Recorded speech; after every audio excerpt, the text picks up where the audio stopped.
Tatanagar railway station पर नए parking vendor द्वारा या कहें कि उसके लोगों द्वारा अवैध वसूली की खबरें अब बहुत तेज़ी से आ रही हैं। हालांकि हमने इसकी पहले भी पड़ताल की थी और उस वेंडर से भी बात की थी। उसने कहा कि ऐसी कोई बात नहीं है, जो सरकारी रेट है वही लिए जा रहे हैं। मगर एक और मामला सामने आया है जहां एक युवक अपने परिवार के कुछ लोगों को रेलवे स्टेशन छोड़ने गया था और मुश्किल से वहाँ उसको कुछ देर लगी होगी कि उतारा, उनका सामान उतारा सबका और गाड़ी लेके बाहर निकलने लगा तो उससे 1000 रुपये पार्किंग के लिए मांगे गए। उसने जब विरोध किया तो उसको फिर पार्किंग के 2000 रुपये बताए गए और जब उसने कहा कि मेरे पास पैसे ही नहीं हैं, तो कहा कि गाड़ी अंदर लगा दो, अब सुबह में 5000 दे के ले जाना।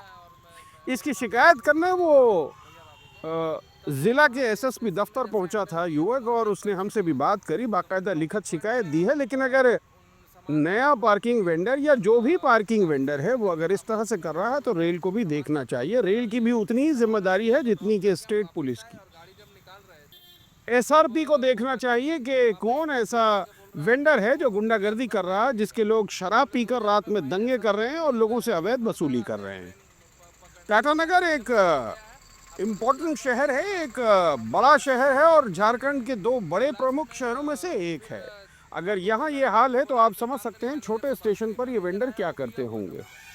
बहरहाल हम उम्मीद करते हैं कि डीआरएम और सीनियर डीसीएम, जिनकी जिम्मेदारी है टेंडर को देखना और टेंडर को देना, वो ज़रूर इस पर संज्ञान लेंगे और आगे बढ़ेंगे। आशा ये भी करते हैं कि साउथ ईस्टर्न रेलवे के जीएम मिश्रा इस पर ध्यान देंगे। हालांकि अब वो ज़्यादा दिन नहीं है, अब वो रिटायर होने वाले हैं, मगर फिर भी जब तक वो कुर्सी पर बैठे हैं लोग तो उन्हीं से शिकायत करेंगे। हम इसको आगे भी कवर करेंगे और आपको बताते रहेंगे कि इसमें कोई भी बदलाव या सुधार होता है या फिर हालात और बिगड़ते हैं तो भी आपका हक जान बनता है कि हम आपको अवगत कराएं कि अब गुंडागर्दी कहाँ तक पहुँची।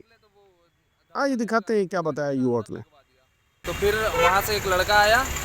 जब गाड़ी में हम लोग बैठे हुए थे, पैसा था नहीं तो हम गाड़ी में बैठे हुए थे, तो फिर आया, बोलता है काम करिए, आप 1000 रुपये दीजिए, हम बात करते हैं। फिर हम भैया एक हैं हेमंत भैया, उनसे बात कराए तो वो 1000 रुपये के लिए मान गया। फिर 1000 रुपये हम उसको साइड में दिए तो वो पर्ची भी छीन लिया मेरे से। पर्ची छीन करके फिर बोला जाइए आप गाड़ी लेकर। अभी कहाँ पे आए?